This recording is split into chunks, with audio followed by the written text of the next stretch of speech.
अगर हम सात्विक भोजन करेंगे, अल्प भोजन करेंगे तो विक्षेप से बच जाएंगे। जो आपका मन बार बार भजन से हटकर भोगों में जाता है, ये विक्षेप है। जो पूर्वकृत पापों से अंतःकरण मलिन है, वो क्षण में नष्ट हो जाएगा। आप एकाग्रचित होकर जो ही प्रियालाल के स्मरण, वो भस्म हो जाएगा, उसमें सामर्थ्य नहीं। ये विक्षेप बहुत घातक है। बार बार वृत्ति नाम में लगा और भाग करके संसार में जा रही, रजोगुण तमोगुण आहार, ये रसेंद्री बहुत, जैसे दुग्ध है, खीर है, घृत है, पवित्र वस्तुएं हैं, पर ये मात्रा से अधिक ले लो तो तमोगुण पैदा कर देंगी। है सात्विक, तमोगुण पैदा कर देंगी। मात्रा में प्राण पोषण होता रहे, ये शरीर को अपना मैं मानकर रसेंद्री जिस स्वाद पूर्वक जो हम पाते हैं, ये भजन नहीं होने देता। बहुत बहुत ये अनुभव की बात है, क्योंकि जीवन इसी में गया है। अगर हमारा भोजन सात्विक हो, अल्प है, तो आप देखो पहले जैसे एकादशी रहते थे तो स्वाभाविक उस दिन ज्यादा भजन होता था थोड़ा। तो अगर हम रोज ऐसा अभ्यास कर लें, अल्प आहार करें, देखो शांत रहेगा चित्त, बात करने का मन नहीं करेगा। और जब अधिक भोजन, तो आप भोक्ता बन करके अधिक पा रहे हैं ना, यही तो आपके सब इंद्रियों को खुला छोड़ देगा।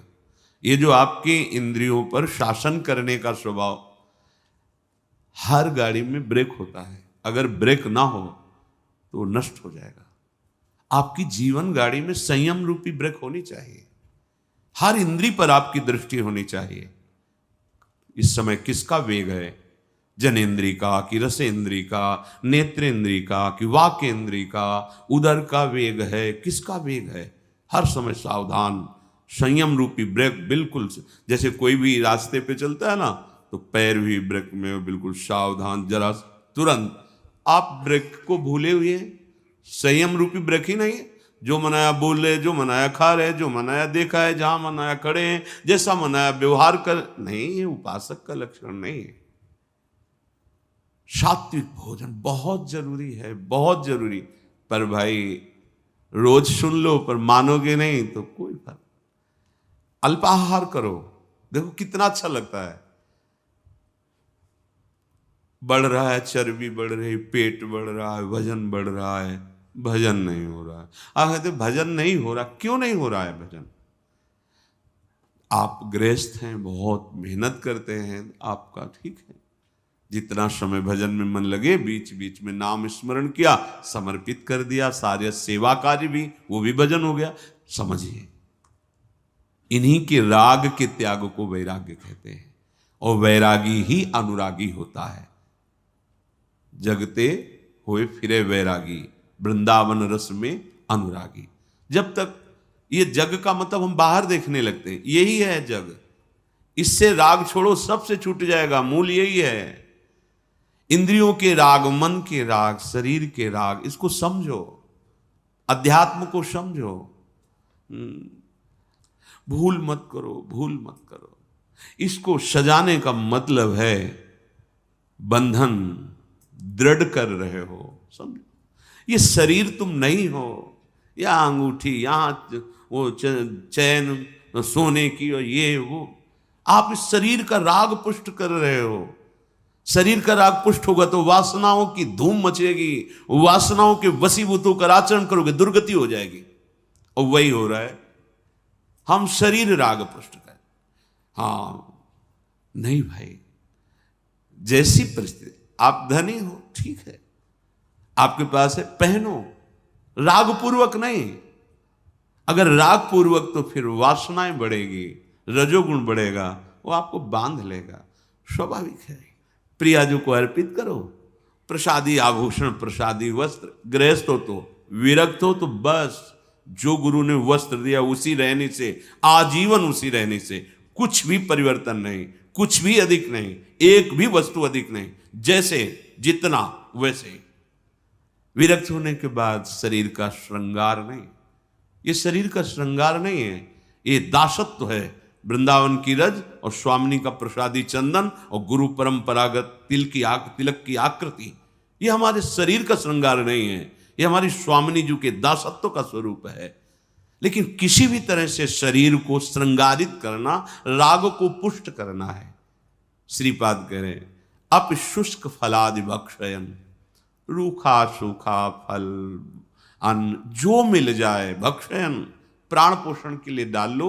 उस पे बुद्धि अपने जहां सुनते हैं ना, क्या है आज खीर, आज ये, आज वो वस्तु, तो पहले आपका चिंतन बना, संभालना, चिंतन बना रागात्मक। अच्छा आप एकाग्र हुए, हर्षित हुए, गए, वो वस्तु तो बाद में सेवन करेंगे, वृत्ति तो पहले आपने खराब कर ली।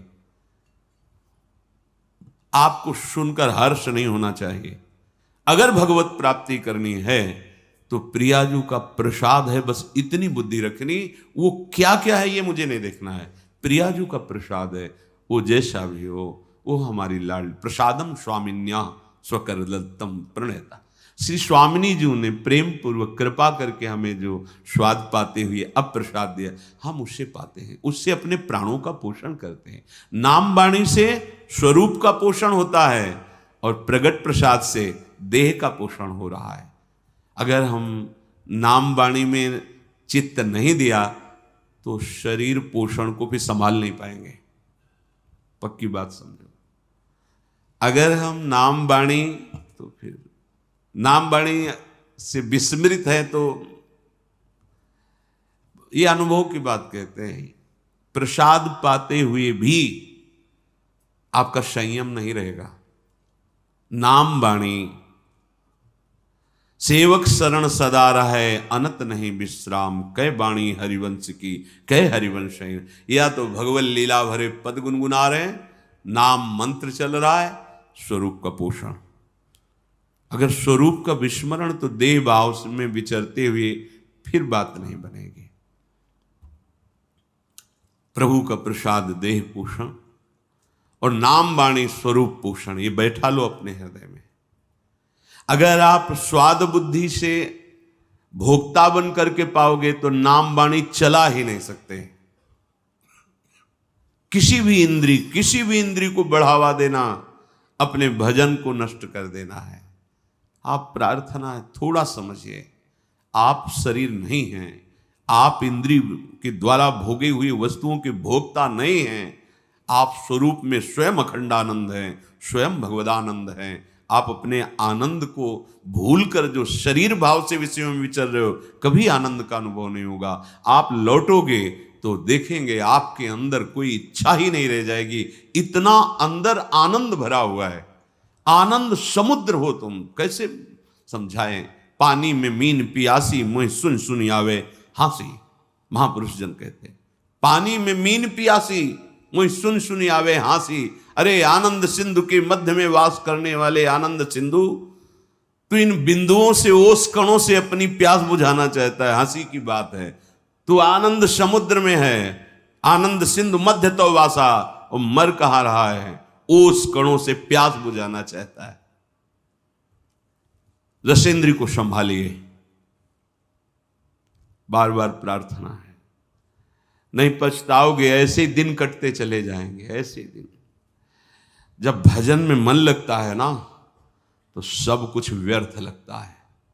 आप जिस कार्य के लिए निकले हो, या जिस कार्य के लिए आप वृंदावन वास कर रहे हो, या सत्संग सुन रहे हो, आपकी कितनी तन्मयता है। आप देखते हो अपनी वृत्ति को कहाँ है, कितनी देर मंत्राकार रहती, कितनी देर प्रभु में रहती, कितनी देर विषयों का चिंतन करती। देखो आप अंदर, वही बहिर्मुख बने प्रपंचा आसक्त। कैसे कैसे उस परमानंद का अनुभव करो। हम कहते जो गृहस्थ में हैं, थोड़ा नाम जप कर रहे हैं, वो अपने गृहस्थ कार्य को भगवत समर्पित कर रहे हैं, ठीक है। आपके लिए तो 24 घंटे प्रभु ने केवल भजन के लिए दिया है। जो वृंदावन वास कर रहे हैं, वैराग्य भाव से रह रहे हैं, 24 घंटे भजन के लिए, प्रमाद के लिए तो कोई एक मिनट भी आपके लिए नहीं है। अब आपको क्या चिंता है? ना आपको शरीर पोषण की चिंता है, ना आपको, सब प्रियाजू के चरणों में अर्पित कर दिया। तो अब एक मिनट भी भजन छोड़ना ये आपके लिए बहुत हानिकारक है। किसके लिए?